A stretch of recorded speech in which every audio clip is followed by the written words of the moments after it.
They say the walk down the aisle is the longest walk a woman will ever take. But for Sarah, it wasn't a walk toward a new beginning. It was a march into a war zone.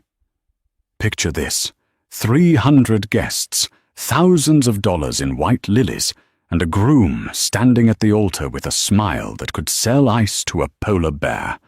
Everyone thought they were witnessing a fairy tale. But 20 minutes before the organ music started, Sarah heard something that turned her blood to ice. She didn't run, she didn't cry. She put on her veil, fixed her lipstick, and prepared to deliver a revenge so cold, so calculated, that the video of it would be studied by divorce lawyers for decades. This isn't just a breakup story. This is the story of the wedding day massacre at the Grand Preston estate.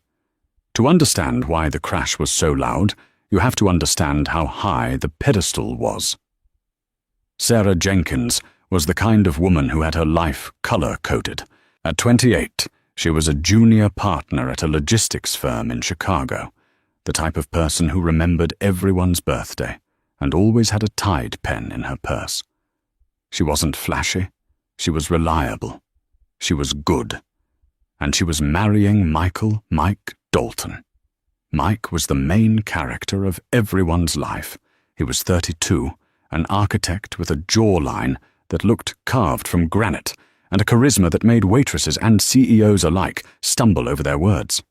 When Mike proposed to Sarah after 2 years of dating, Sarah's own mother, Barbara, had actually cried tears of relief. The narrative was simple. The steady, sweet girl had tamed the ambitious, handsome, golden boy. The wedding was set for June 12th at the Preston estate, a sprawling vineyard venue in upstate New York. It was an $80,000 affair. Sarah's parents had dipped into their retirement. Mike's parents had covered the bar and the band. The morning of the wedding was suffocatingly perfect. The bridal suite smelled of expensive hairspray and mimosas. Sarah sat in the center of the chaos, a calm eye in a hurricane of tulle.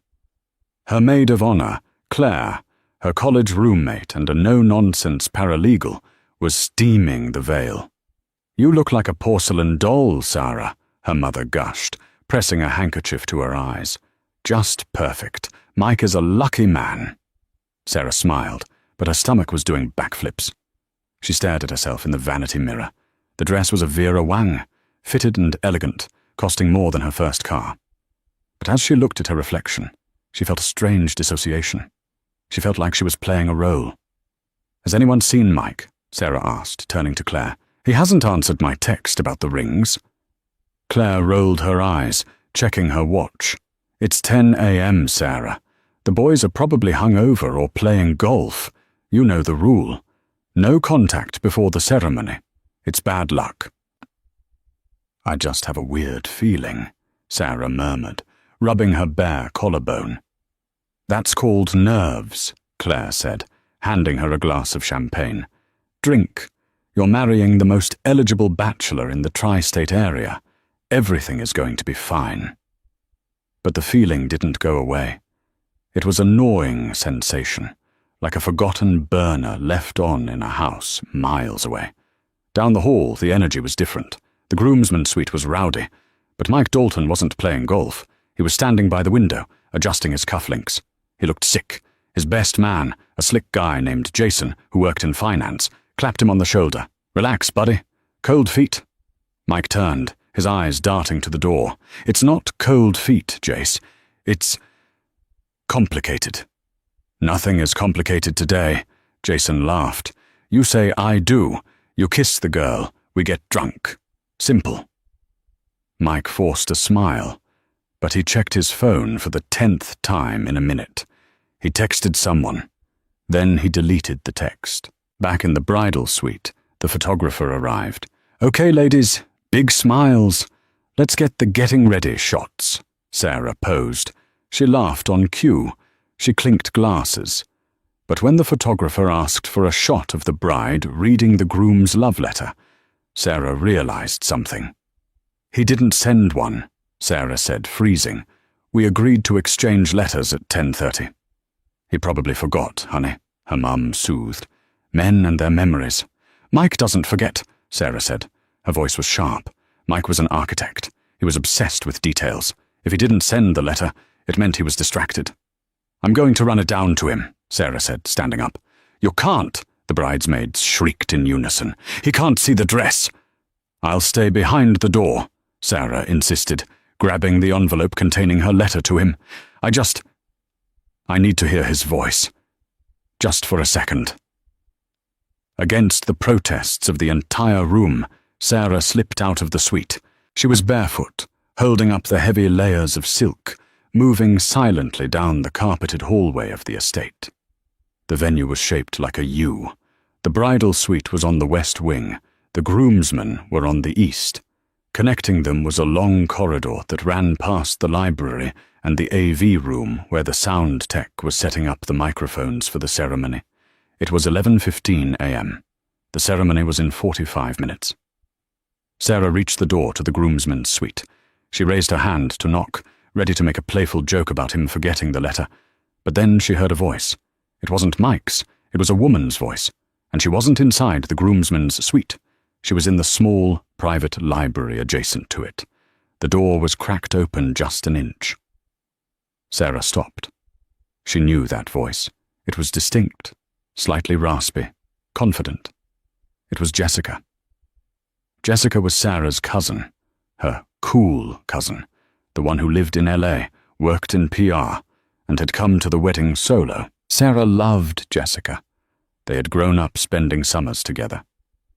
What is Jessica doing in the library with the groomsmen? Sarah thought, confused.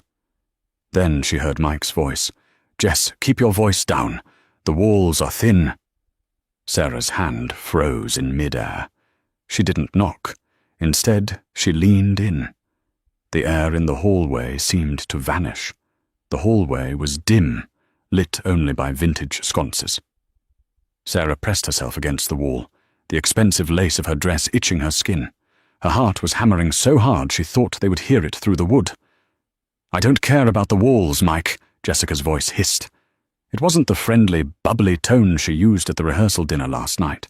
It was sharp, possessive. "You're actually going to do it? You're going to walk out there and marry her?" "We've been over this," Mike said. He sounded exhausted, but not defensive. He sounded conspiratorial. "It's the only way." "You don't love her," Jessica said. It wasn't a question. Sarah felt her knees weaken. She grabbed the doorframe to steady herself. "Please," she begged silently. "Please say you love me. Say she's crazy." "Love isn't the point, Jess," Mike replied. The coldness in his voice shattered Sarah's world in an instant. She's safe. She's the perfect wife for the firm. The partners love her family. They love the stability she brings. If I want to make senior partner by 35, I need to be a family man. I need a Sarah. "And what about us?" Jessica asked. Her voice dropped, becoming sultry. "What about last night?" Sarah clamped a hand over her mouth to stifle a gasp. Last night? Last night, Mike had told Sarah he was going to bed early because he had a headache. "Last night was a goodbye to the single life, Jess. Not a goodbye to us," Mike said. There was a rustling sound, the sound of fabric moving, the unmistakable sound of a kiss. Tears welled up in Sarah's eyes, hot and blinding. Her fiancé, the man she had defended to her friends, the man she was about to pledge her life to, was hooking up with her cousin. On their wedding day. But it got worse. "I just feel bad for her," Jessica laughed, though it sounded cruel. "She has no idea. She thinks you're Prince Charming. She looked at me at breakfast and thanked me for coming. It was pathetic." "She's useful," Mike said. "Look, her dad's connection to the logistics union is going to save my current project about 20% in shipping costs. Once the ring is on her finger, that deal is locked. I suffer through a few years of boring dinners and missionary sex. I get my promotion, and I secure the bag. We can still see each other on your work trips to the city." "You're a monster, Mike," Jessica giggled. "I'm a pragmatist, and you love it." Silence. Sarah stood in the hallway, the blood draining from her face. It wasn't just cheating. It was business. She was a transaction, a stepping stone. Useful. Boring. She looked down at the letter in her hand. My dearest Mike. She felt like vomiting. She turned to run. That was the instinct. Run, get in the car, drive until the gas runs out. Cry in a motel room. She took one step back, her bare foot landing silently on the carpet. But as she turned, she caught her reflection in a large, gilt-framed mirror at the end of the hall. She saw a victim. She saw a woman who was about to be pitted by 300 people. She saw the poor Sarah narrative forming in everyone's minds, and something inside Sarah Jenkins snapped. The sadness evaporated, replaced by a white-hot, vibrating rage. It started in her toes and shot up to her chest, burning away the fear. They were in there laughing at her, calling her pathetic, banking on her being the nice girl who would never make a scene. Useful, Mike had said. Sarah stopped. She looked back at the library door. If she ran now, Mike would spin the story. He would say she got cold feet. He would say she was unstable. He would keep his reputation, and she would be the runaway bride. He would probably still get the promotion, playing the heartbroken victim. No, Sarah thought. She straightened her spine. She wiped the tears from her cheeks with the back of her hand, careful not to smudge her mascara. She wasn't going to run. She was going to give them a show. She took out her phone. It was set to silent. She pressed record. She crept back to the crack in the door. She held the phone up, her hand steady as a surgeon's. "So how long until you divorce her?" Jessica asked. "Give it 2 years," Mike said casually. "Once the Hudson Yards project is done, I'll cite irreconcilable differences. Maybe I'll even get her to cheat on me so I don't have to pay alimony. You've thought of everything. I always do." Sarah hit stop on the recording. She had it. She quietly backed away, walking backwards until she reached the corner. Then she turned and sprinted back towards the bridal suite. She burst through the doors. The room went silent. "Sarah?" Claire asked, holding the veil. "You look different. Did you see him?" Sarah walked straight to the table, grabbed a glass of champagne, and downed it in one gulp. She slammed the glass down. Her eyes were bright, manic, and terrifyingly clear. "I need the laptop," Sarah said. Her voice was void of emotion. "The what?" Claire asked. "The laptop connected to the projector for the reception photo montage," Sarah said. "And I need the password to the cloud." "Sarah, what's going on? You're shaking," her mother said, reaching out. Sarah pulled away. She looked at her mother, then at Claire. "Mike is sleeping with Jessica. I just heard them. They are planning to use me for Dad's connections and then dump me in 2 years." The room gasped. The bridesmaids covered their mouths. Claire dropped the steamer. "Oh my God," Claire whispered. "We have to leave. We have to cancel." "No," Sarah said. She smiled, but it didn't reach her eyes. It was a shark's smile. "We aren't cancelling anything." She held up her phone. "The ceremony starts in 30 minutes. Everyone is seated. The priest is ready. Mike thinks he's getting a useful wife." Sarah walked over to the mirror and fixed a stray hair. "I'm going to walk down that aisle. I'm going to stand at the altar, and I am going to burn his life to the ground in front of his boss, his parents, and God himself." She turned to Claire. "Now give me the laptop. I have some editing to do." The transformation of Sarah Jenkins from a blushing bride into a tactical operative was terrifying to behold. In the bridal suite, the air had shifted from celebratory to conspiratorial. The bridesmaids, initially confused and horrified, had rallied like soldiers on a battlefield. They were Sarah's girls, and the revelation that Mike, the man they had toasted, hugged and welcomed into their circle, was a predator in a tuxedo, had ignited a collective fury that could burn down cities. "Claire, I need the audio file transferred to a flash drive, and I need you to give it to the AV guy," Sarah commanded.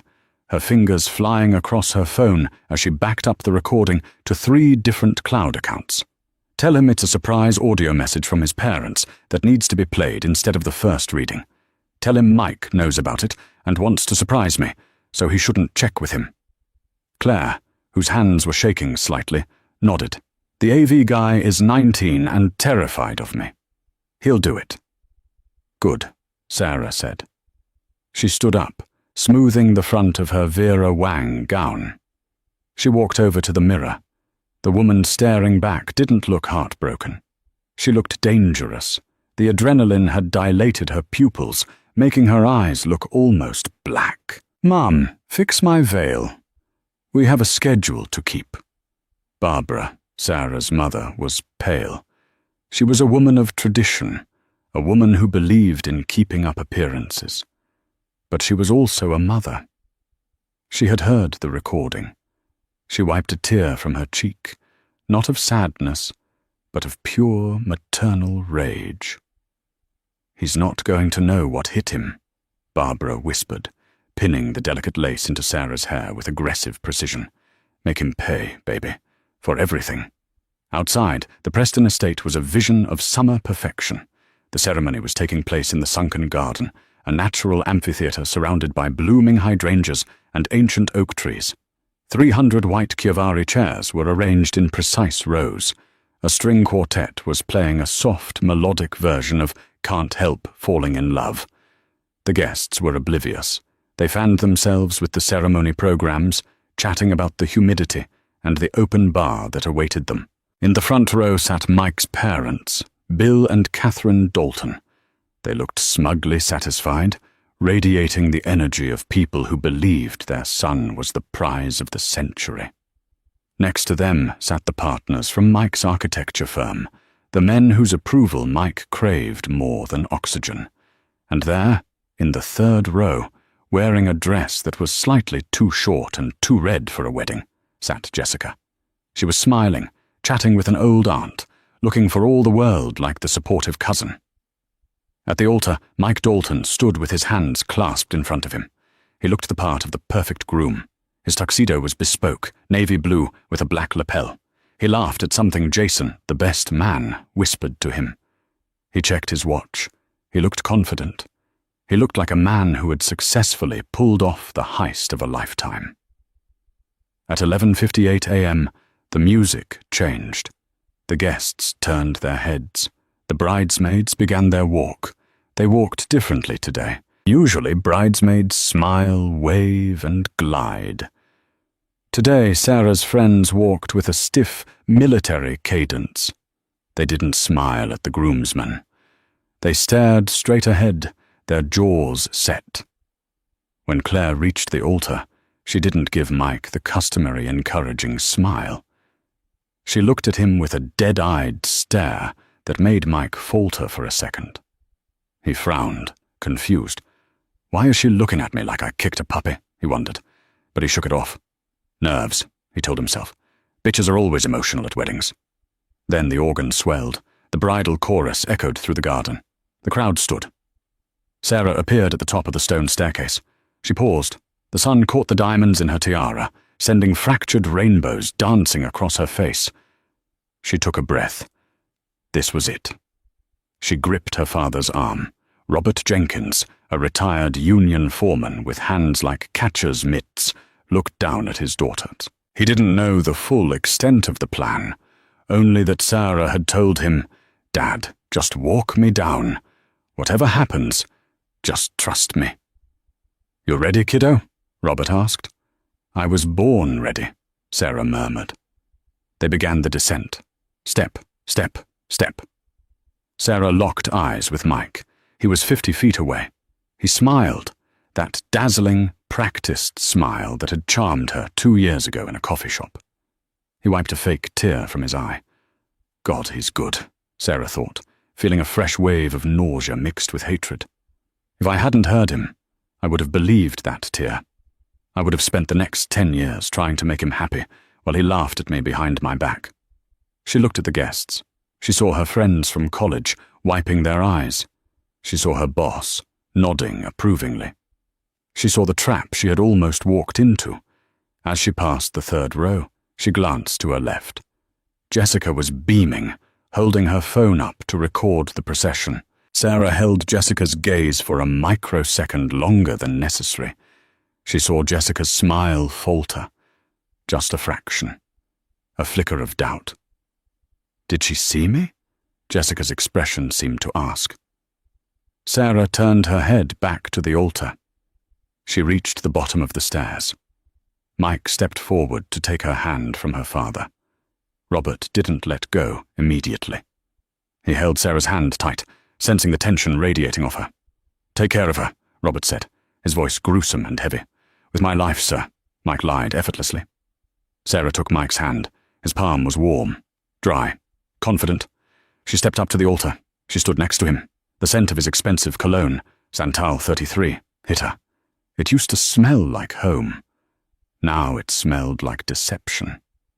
"You look beautiful," Mike whispered, leaning in. "Breathtaking." Sarah looked up at him through her lashes. She didn't smile. She just stared, studying the pores on his nose, the slight grey in his sideburns. "Thank you," she said.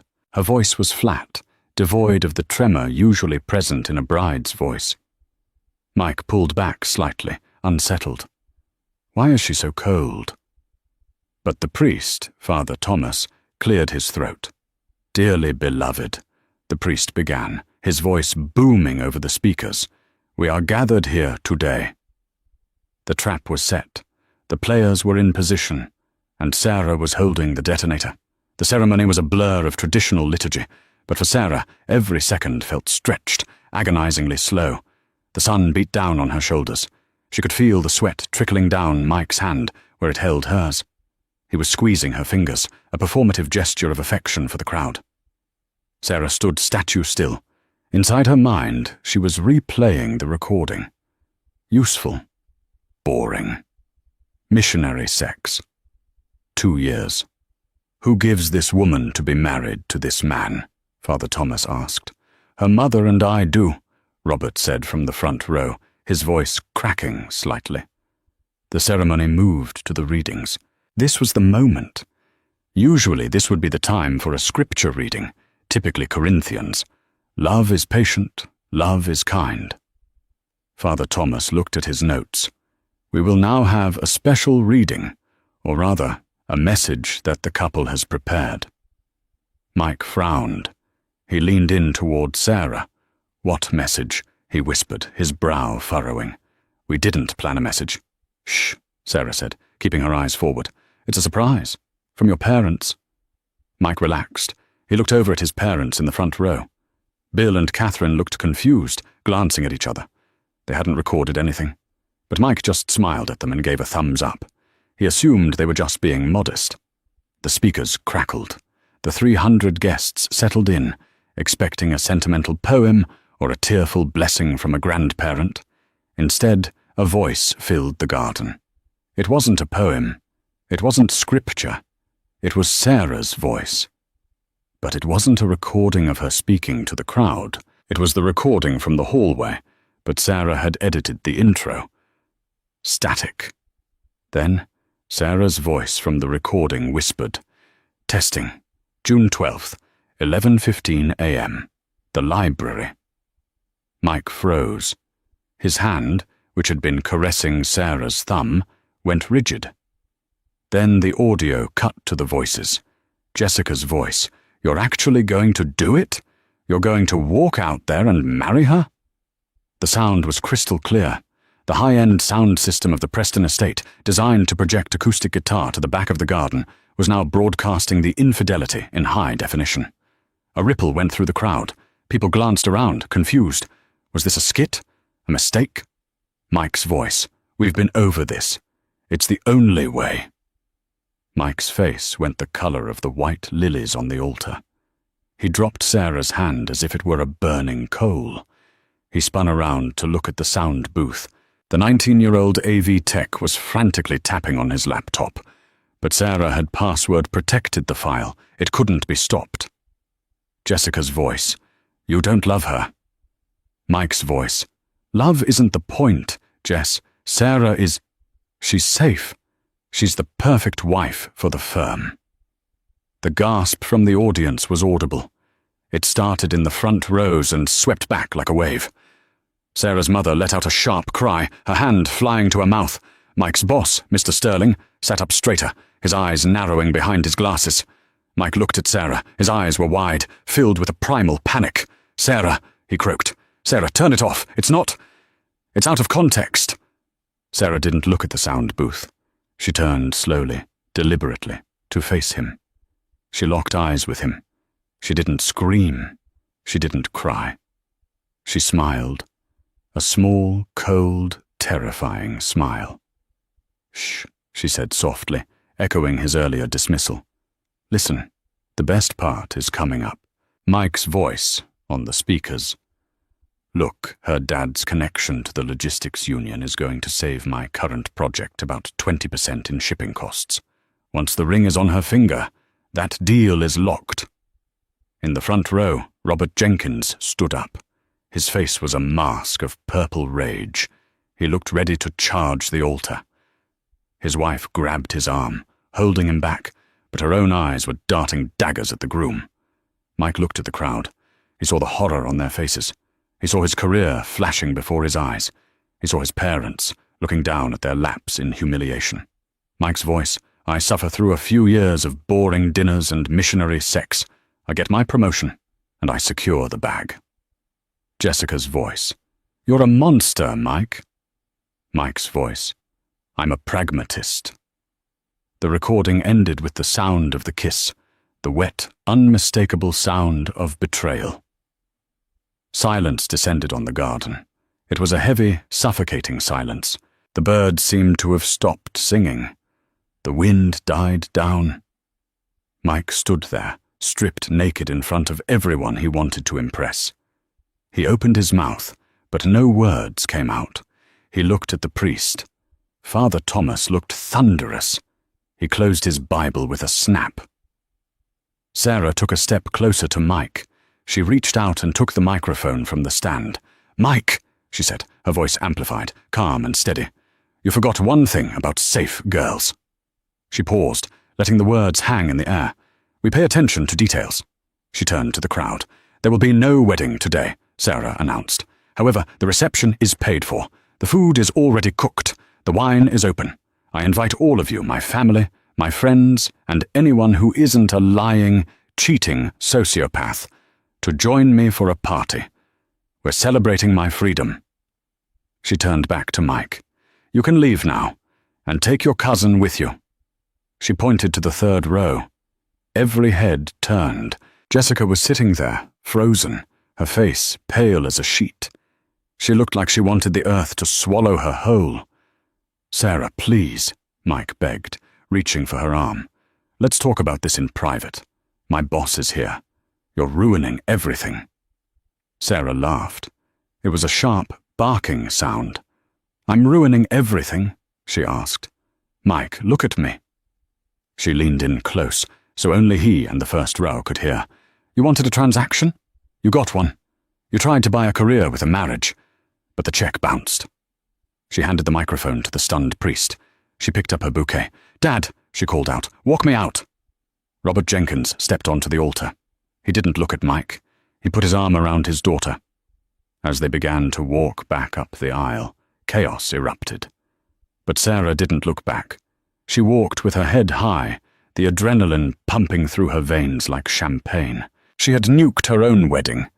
But as she walked past the stunned faces of Mike's colleagues and the horrified expression of Jessica, she realized something. She had never felt more alive. But the story wasn't over. Sarah knew Mike. He was a narcissist. He wouldn't just take this lying down. He would try to spin it. He would try to fight. And she had one more card to play at the reception. The reception hall at the Preston estate was designed to look like a French chateau. Crystal chandeliers the size of small cars hung from the vaulted ceiling. The tables were draped in heavy silver linens, and the centerpieces were towering arrangements of white orchids and hydrangeas, flowers that were now wilting slightly in the afternoon heat. much like the mood of the guests filing into the room. It was the strangest cocktail hour in history. Usually this hour is filled with joyous chatter, the clinking of glasses, and the anticipation of the bridal party's entrance. Today, it felt like the lobby of a courthouse during a high-profile murder trial. The guests were shell-shocked. They clustered in tight groups, whispering furiously, casting glances at the door. "Did you hear the part about the union?" one of Mike's cousins whispered, clutching a gin and tonic. "Uncle Bill looks like he's having a stroke." "I can't believe Jessica," another guest hissed. "She's sitting in her car in the parking lot. She won't leave because Mike has her keys." In the corner, Mr. Sterling, the senior partner of Sterling and Associates, stood stone-faced. He was typing on his BlackBerry, his expression unreadable. He had come here to celebrate his rising star. Instead, he had witnessed a PR disaster that implicated his firm in a scheme to exploit a union leader's daughter. Then the doors swung open. The DJ, a confused man named DJ Tanner, who had been given a new script 5 minutes ago, tapped his microphone. He looked terrified. "Ladies and gentlemen," he stammered, "please welcome Sarah." No Mr. and Mrs. Dalton. Just Sarah. The room went silent. Then, slowly, someone started clapping. It was Claire. Then Sarah's parents joined in. Then the bridesmaids. And suddenly, a wave of supportive, thunderous applause filled the room. It wasn't the polite applause of a wedding. It was the rowdy, defiant applause of a rally. Sarah walked in. She had removed her veil. She had taken off the heavy lace bolero that covered her shoulders, revealing the sleek, strapless bodice of the gown. She had reapplied her lipstick, a darker, bolder shade of red. She held a glass of champagne in one hand. She didn't walk to the head table. She walked to the center of the dance floor. "Thank you all for coming," she said, her voice amplified by the microphone. "I know this isn't the party you expected, but the open bar is paid for until midnight, and the filet mignon is excellent. So please eat, drink, and be merry. Consider this a dodged-a-bullet party." A few nervous laughs rippled through the crowd. "However," Sarah continued, her eyes hardening, "I have one final piece of business to attend to." She signaled to the DJ. "Hit it." Everyone expected music. Instead, the large projector screen that was meant to show a montage of Sarah and Mike's childhood photos flickered to life. But it wasn't baby pictures. It was screenshots. When Sarah had seized the laptop earlier, she hadn't just secured the audio file. She had logged into the web version of Mike's WhatsApp, which he foolishly kept active on his personal laptop for easy work access. She had spent the 20 minutes before the ceremony screenshotting everything. The first image appeared on the massive screen. It was a text exchange between Mike and Jason, the best man, from 2 days ago. "Mike, God, her mother is driving me nuts. The woman is a cow. I can't wait to put her in a home the second Sarah signs the power of attorney." A gasp went up from the table where Sarah's relatives sat. Barbara, Sarah's mother, covered her mouth, her eyes filling with fresh tears. Her husband, Robert, stood up, his face turning a dangerous shade of crimson. Sarah watched the room calmly. She wasn't just exposing the cheating. She was exposing the character of the man everyone thought was a saint. The slide changed. "Mike," to Jessica, "Sterling is a dinosaur. Once I get the partnership, I'm going to push him out. The old man is losing his touch. He actually thinks I care about his architectural vision. I just want the payouts." At the head table, Mr. Sterling stopped typing. He looked up at the screen. He adjusted his glasses. He read the text. Then he slowly took a sip of his scotch, his eyes narrowing into slits. The air around him seemed to drop 10 degrees. The slide changed again. This one was a group chat with the groomsmen. "Mike, Sarah's friends are such dogs. Make sure you guys drink enough to lower your standards for the bridesmaids." The bridesmaids, standing by the bar, stared at the screen in horror. Claire looked like she was about to throw her glass at the wall. Suddenly, the double doors at the back of the hall burst open. "Turn it off!" It was Mike. He was disheveled, his tie was undone, his hair wild. He looked like a man who had been running. Behind him, 2 security guards were trying to grab him, but he shook them off. "Turn it off, right now!" Mike screamed, rushing toward the dance floor. "This is illegal! This is defamation!" The room fell deadly silent. The guests parted like the Red Sea, unwilling to be anywhere near the blast zone. Sarah didn't flinch. She stood in the center of the dance floor, the light from the projector casting the incriminating texts across her white dress. She looked like an avenging angel. "It's not defamation, if it's true, Mike," Sarah said calmly into the mic. Mike reached the edge of the dance floor. He was panting, his eyes darting around the room. He saw his weeping mother. He saw his furious father. And then he saw Mr. Sterling. Mike froze. He saw the text message about the dinosaur still projecting on the screen behind Sarah. "Mr. Sterling," Mike stammered, holding up his hands. "Sir, that's doctored. She's crazy. She's having a breakdown." Mr. Sterling slowly placed his glass on the table. The sound of the glass hitting the wood echoed in the quiet room. He walked over to Mike. He was a short man, but he carried the weight of a titan. "Mike," Sterling said, his voice low and gravelly. "Sir, please, let me explain." "You're fired," Sterling said. It was simple. 2 words. But they hit Mike harder than a physical blow. "What?" Mike whispered. "You're fired," Sterling repeated, louder this time. "And I will personally ensure that every firm from here to London knows exactly why. You don't have the character to be an architect. You don't have the character to be a man."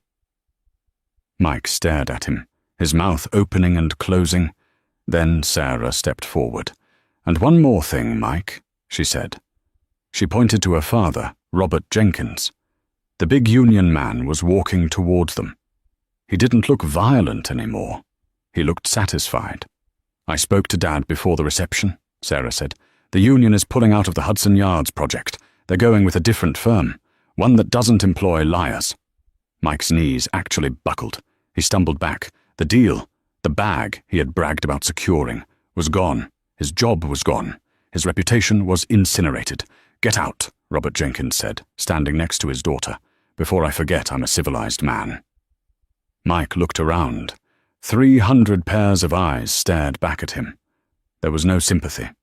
No, boys will be boys. Just disgust. He looked at Sarah one last time. He wanted to hate her. He wanted to scream at her. But as he looked at her standing there, strong, beautiful, and utterly terrifying, he realized he had severely underestimated the woman he called boring. He turned and walked out. The silence stretched until the doors swung shut behind him. Then Sarah lifted her microphone again. "Okay," she said, her voice shaking just a little bit now that the adrenaline was fading. "Now, who wants cake?" And the room erupted. The reception went until 2 a.m. It was, by all accounts, the best party the Preston estate had ever hosted. The tension broke into a frantic, joyful release. People drank more, danced harder, and laughed louder than they ever would have at a normal wedding. It was cathartic. It was a bonding experience. But the real story was happening outside the walls of the estate. The AV guy, the 19-year-old kid named Kevin, had been recording the ceremony. It was part of the package Mike had paid for. Kevin, realizing he was sitting on cinematic gold, had uploaded the audio clip of the vows to TikTok with the caption, #Wedding Day Massacre, #Cheating Groom, #Karma. By the time Sarah woke up the next morning in the bridal suite, alone but comfortable in a king-sized bed surrounded by room service trays, the video had 4 million views. Claire burst into the room at 9 a.m., holding her phone. "You're trending," Claire said, sitting on the edge of the bed. "Twitter, TikTok, even the local news is trying to get a comment." Sarah sat up, rubbing her eyes. The hangover was mild, but the emotional hangover was heavy. She took the phone. The comments were a flood of support. The Queen... "I would have thrown the mic at him. Does anyone know who the groom is? Let's find him." They found him, Claire said grimly, and Jessica. The internet, in its terrifying efficiency, had identified Mike and Jessica within hours. Mike's LinkedIn was being bombarded with snake emojis. Jessica's Instagram had been set to private, but not before screenshots of her cousin's wedding stories were circulated, dissected, and mocked. "How do you feel?" Claire asked, softening her tone. Sarah looked out the window at the vineyard. The sun was shining. The world hadn't ended. "I feel—" Sarah paused. "I feel like I just had a tumor removed. It hurts, but I know it was killing me." She wasn't perfectly fine. The man she had loved for 2 years was a mirage. The future she had planned, the house, the kids, the safety, was gone. That grief would come in waves over the next few months. There would be nights where she cried into a pillow, wondering if she was unlovable, wondering if she had been too boring. But right now, she felt powerful. The aftermath, Mike. Mike didn't just lose his job. He became a pariah. The architectural world is small. Mr. Sterling kept his word. Mike was blacklisted from major firms in New York. He tried to sue Sarah for defamation, recording him without consent. But New York is a one-party consent state for recordings, and since Sarah was technically a party to the conversation, standing in the hall, listening, her lawyer, Claire's boss, argued it was admissible. Plus, the public interest defense regarding his admission of fraud with the union deal made him drop the suit to avoid further scrutiny. He ended up moving to Ohio, working for a mid-level contractor, building generic suburban housing. He was still handsome, and he eventually found another girlfriend, but he was always looking over his shoulder, terrified she would check his phone. Jessica fared worse socially. The evil cousin trope is hard to shake. Her PR firm fired her, citing a conflict of values. She had to move back to her parents' house in Arizona for 6 months until the heat died down. She and Mike tried to make a go of it. After all, they had blown up their lives for each other. But a relationship built on deceit and public humiliation has a rotten foundation. They broke up 3 months later in a screaming match in an Applebee's parking lot. Sarah didn't go on the honeymoon to Bora Bora alone. She took her parents. They spent 10 days drinking coconut water and laughing about the look on Mr. Sterling's face. When she returned, she was promoted. Her boss saw the way she had handled the crisis, the cool-headed strategic dismantling of an opponent, and decided that was exactly the kind of energy the firm needed in senior management. 6 months later, Sarah was at a coffee shop. She was wearing a trench coat, reading a book. A man approached her table. "Excuse me, is this seat taken?" Sarah looked up. He was nice-looking. Kind eyes. No golden boy charisma, just a warm smile. "It's free," she said. "I'm David," he said. Sarah hesitated. The old Sarah would have smiled and been polite immediately. The new Sarah took a second. She assessed him.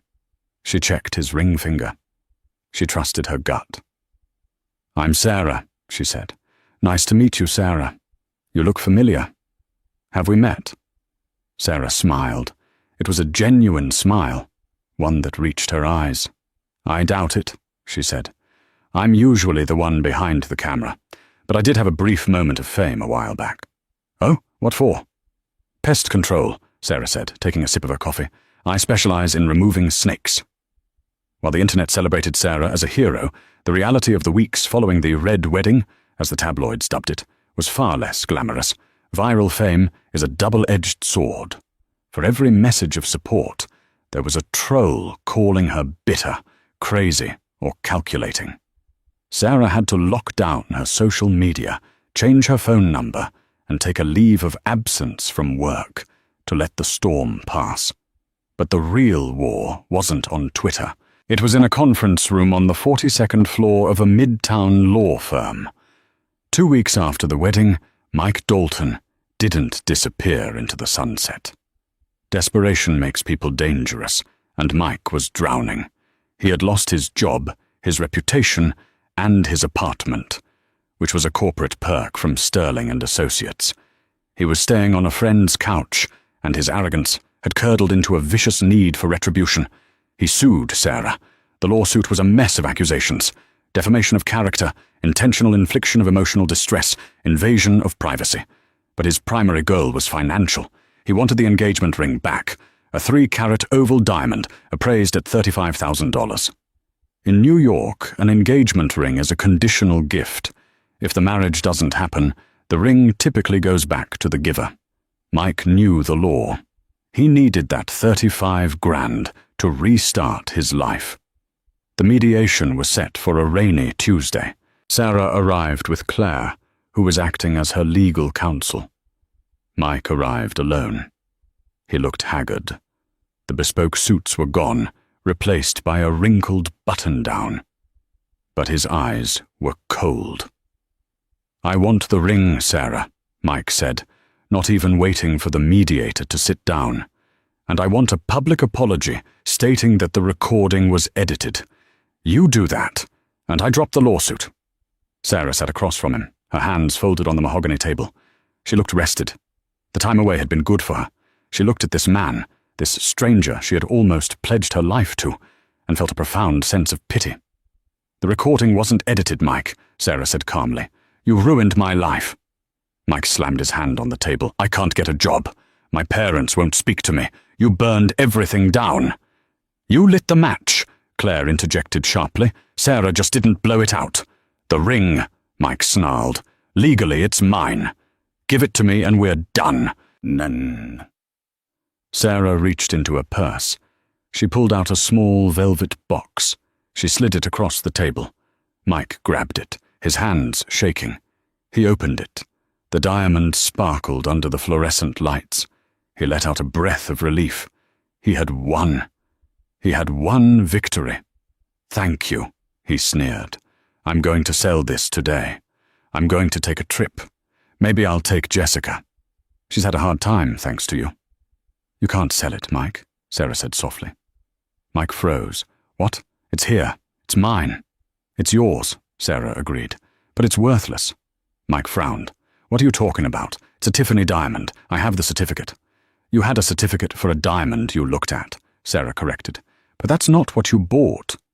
Is it?" Mike's face went pale. Sarah opened a file folder she had brought with her. She slid a piece of paper across the table. It was a credit card statement. "When I was moving my things out of the apartment," Sarah said, "I found your burn bag, and you know, the documents you meant to shred? You're not very good at details, Mike. I found the receipt for the ring." She pointed to the highlighted line. "Moissanite simulant, custom setting, total cost $1,200. "You told me it was worth $35,000, Sarah said, her voice devoid of anger, just stating facts. "You insured it for $35,000, but you bought a fake, and you pocketed the difference from the joint savings account we set up for the wedding." The room went dead silent. The mediator looked at Mike, then at the receipt. That's fraud," Claire whispered, leaning in. "Insurance fraud and theft of joint assets." Mike was shaking his head. No, I was going to replace it later. Once the bonus came in, it was a placeholder." "And the $30,000 you took from our joint account?" Sarah asked. "Where did that go? Did it go to the house fund? Or did it go to the lease on Jessica's apartment in the city? Because I have those bank statements too." Sarah slid another stack of papers across the table. It was a forensic accounting of their relationship. Every lie, every theft, every betrayal mapped out in black and white numbers.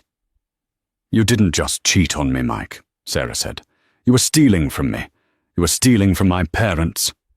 Mike slumped in his chair. The fight drained out of him instantly. He wasn't a master manipulator anymore. He was just a con artist who had been caught. "If I turn this over to the district attorney," Sarah said, tapping the file, "you aren't just looking at a lawsuit. You're looking at jail time. Grand larceny. Insurance fraud." Mike looked up. There were tears in his eyes now. real tears of fear. "Sarah, please, I'll do anything. Don't go to the police. It will kill my mother." Sarah looked at him. She thought about the man she had loved. She thought about the humiliation in the garden.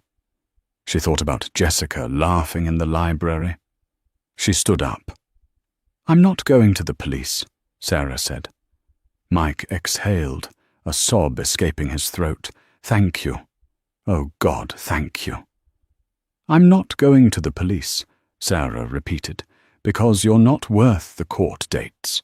I want you to disappear, Mike. I want you to sign a document giving up any claim to the apartment deposit, the furniture, and the gifts. I want you to sign a non-disclosure agreement stating you will never speak my name or my family's name again. And you keep the ring." She gestured to the fake diamond. "Keep it as a reminder of what your word is worth. Fake. Cheap. And shiny only on the surface." Mike signed the papers. His hand shook so badly he could barely hold the pen. Sarah walked out of that office and into the bustling New York street. It was raining, but she didn't open her umbrella immediately. She let the rain hit her face. She felt lighter. The anger that had fueled her for 2 weeks was gone, washed away by the pathetic reality of who Mike really was. He wasn't a monster. He was just a small, sad man. She hailed a taxi. "Where to, lady?" the driver asked. Sarah looked at the skyline. She had her whole life back. She had her dignity, and she had a story that would remind her, forever, that she was strong enough to survive anything. "Just drive," Sarah smiled. "I'm in no rush." The nightmare was over. The wedding was over. But Sarah Jenkins' life was just beginning. Sarah Jenkins didn't just leave a relationship. She dismantled a lie. Her story isn't merely about revenge. It's about the terrifying realization that the person sleeping next to you might be a stranger. We often talk about red flags in relationships, but Sarah's story highlights something far more dangerous. The beige flags, the boredom, the safety. Mike didn't win Sarah over with grand gestures of villainy. He won her over by being seemingly reliable. He hid his narcissism behind a mask of pragmatism. He thought he was playing chess, moving people around like pawns to build his empire. He thought Sarah was a pawn. But he forgot the most important rule of the game. If a pawn makes it to the other side of the board, it becomes a queen. And the queen is the most dangerous piece on the board. What makes this story resonate so deeply isn't the public humiliation or the viral video. It's the moment in the hallway. That split second where Sarah had to choose between being a victim, crying, running away, letting him control the narrative, or being the villain in his story to become the hero in hers. She chose to burn the fantasy to save her reality. Sarah's actions force us to ask ourselves a difficult question. How much of our own dignity are we willing to swallow to keep the peace? How many times do we ignore that sinking feeling in our gut because we've already paid for the venue, or because we're afraid of being alone, or because we don't want to make a scene? Sarah made a scene. She made the biggest scene possible, and in doing so, she saved herself from a lifetime of quiet desperation. She saved herself from waking up 10 years later, divorced and penniless, wondering where it all went wrong. She took the pain up front, in one concentrated dose, so she wouldn't have to suffer it in increments for the rest of her life. Mike is out there somewhere, likely still trying to spin his version of the truth, living a life that looks shiny on the outside, but is hollow on the inside, just like that fake diamond ring. But Sarah is free. She learned that the most expensive thing she ever owned wasn't the dress, or the venue, or the ring. It was her self-respect. And that is one thing she will never let anyone steal again. Wow, what a ride. That was the story of the wedding day massacre at the Preston estate. Now I want to hear from you. Be honest. If you were in Sarah's shoes, standing in that hallway with the recording on your phone, what would you have done? Would you have walked away quietly to save face? Or would you have gone full nuclear option and played the tape at the altar? Let me know in the comments below. Type Team Sarah if you think she did the right thing, or Too Far if you think she should have handled it privately. I'll be reading the replies and pinning the most controversial take. If this story had you on the edge of your seat, please hit that like button. It really helps the channel grow and tells YouTube you want more real-life drama stories like this one. And if you haven't already, smash that subscribe button and ring the notification bell. We have an even crazier story coming up next week about a lottery winner whose family tried to have him committed to steal his ticket. You do not want to miss it. Thanks for listening. And remember, when people show you who they are, believe them the first time. Stay safe and stay sharp.